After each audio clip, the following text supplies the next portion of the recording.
What's up, my boomers? It's me, Melanie Mac, here on my new channel, Melanie Mac Go Boom. Thank you all so much for hanging out with me on this wonderful Sunday. Today I'm going to talk about Chrono and some censorship that's been going around that some people aren't the most happy about. Kind of dive a little deeper in this because there's a lot of ground to cover. Now, there's two different instances that I've seen so far, and I'll weigh in on both of those. Now, when you think about any type of remaster or anything like that, obviously you want to see it faithful. If I were to think of like a classic Tomb Raider remaster, I want to see it faithfully done.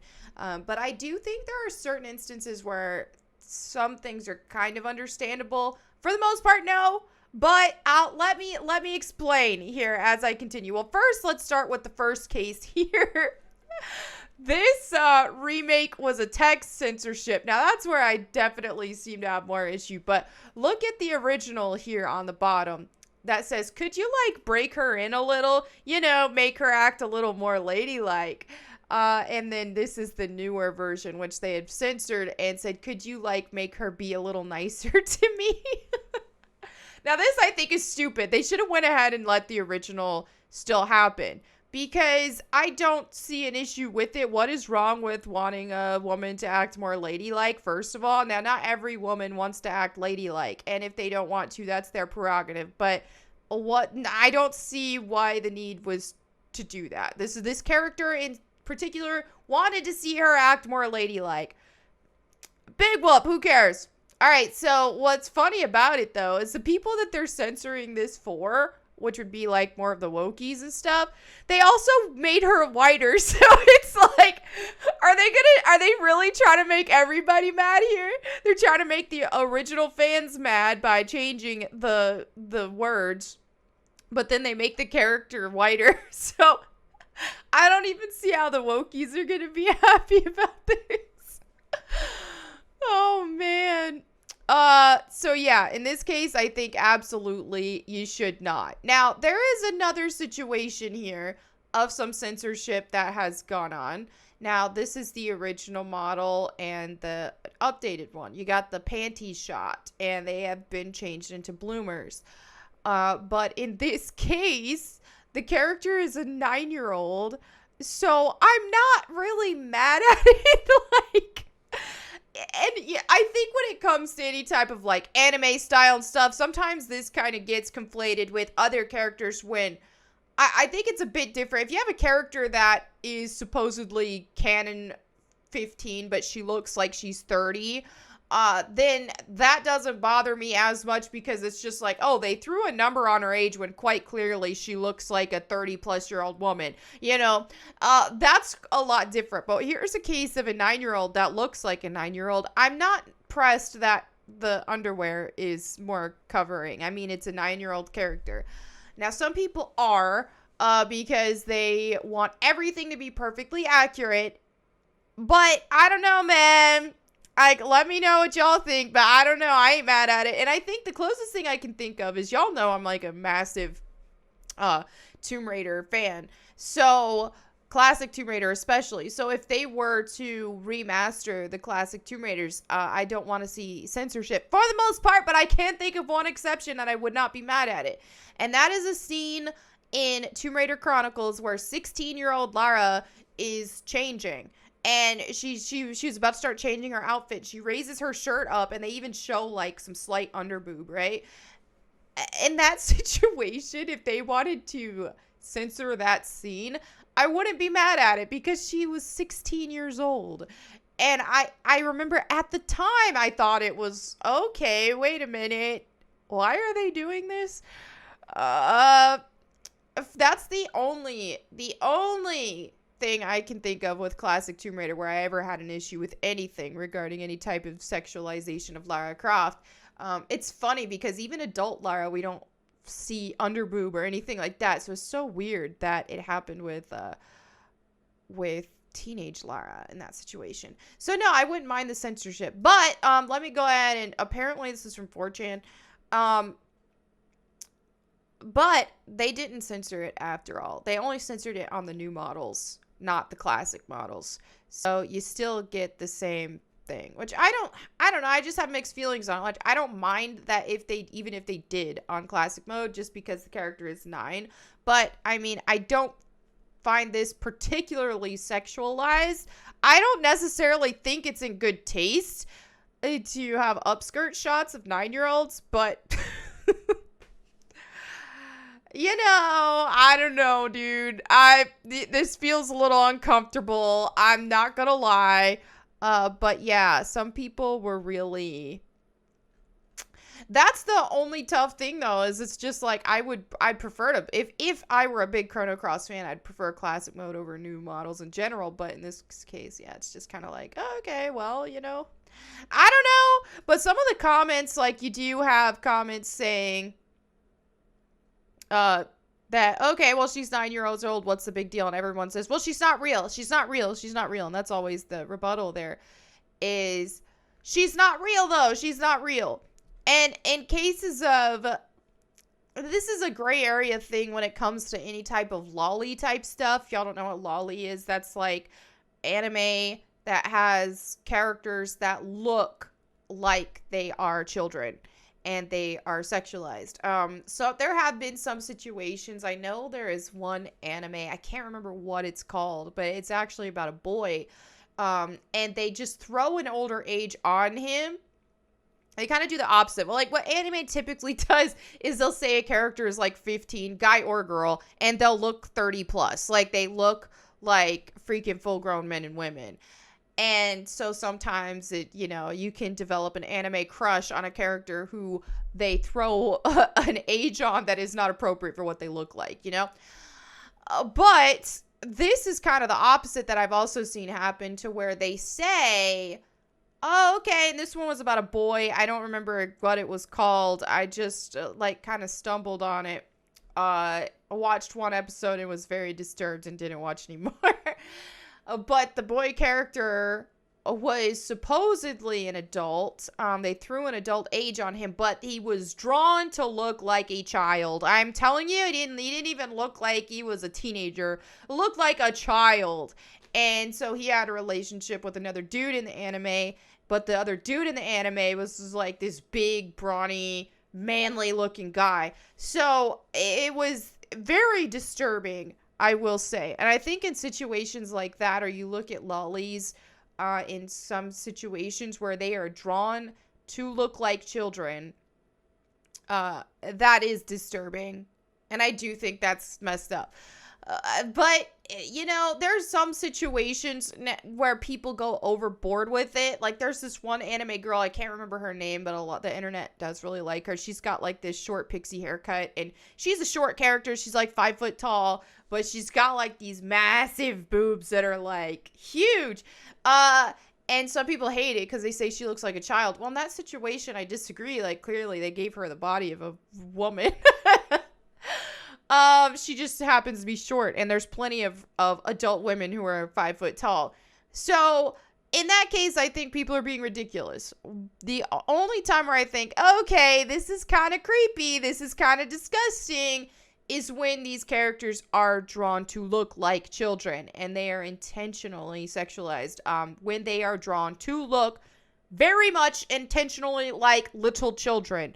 That's creepy as heck, okay? I'm sorry. I don't care if y'all call me woke for it. That is creepy. I just don't see the justification for that.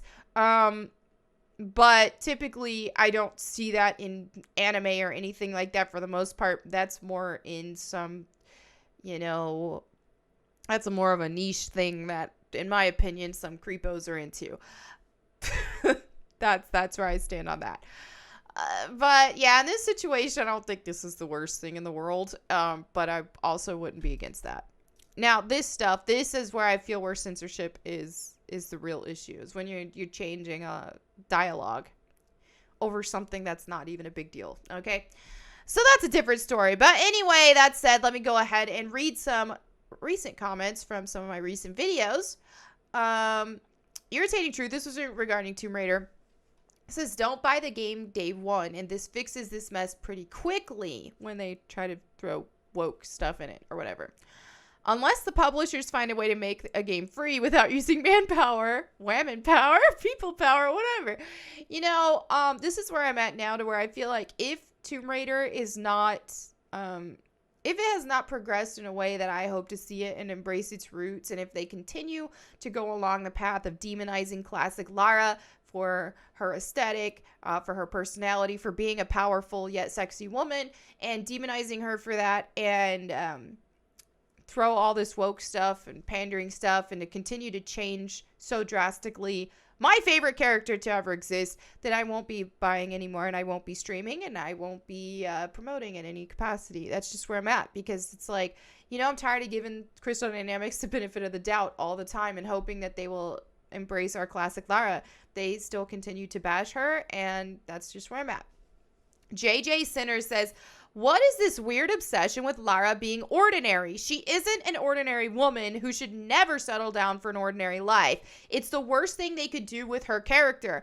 Anyone who wants to see her settle down, have kids, be a housewife, doesn't understand the character at all. The thought makes my stomach churn, shake my head. Thank you, JJ. I have felt this my entire life, because even with classic Lara, there were so many people who were like, yeah, Lara should get a husband, have children, settle down at the end of the day, and then continue the story with her daughter. That was such a huge trope that people wanted to see, and I did not want to see it.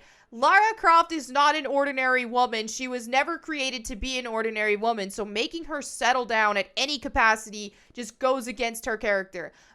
Whether she gets a boyfriend, a girlfriend, or a they friend, I don't care. I don't freaking want it. I don't. Like, bro, don't want it. Lara Croft is supposed to be this incredibly selfishly motivated, just obsessed, almost psychopathic character.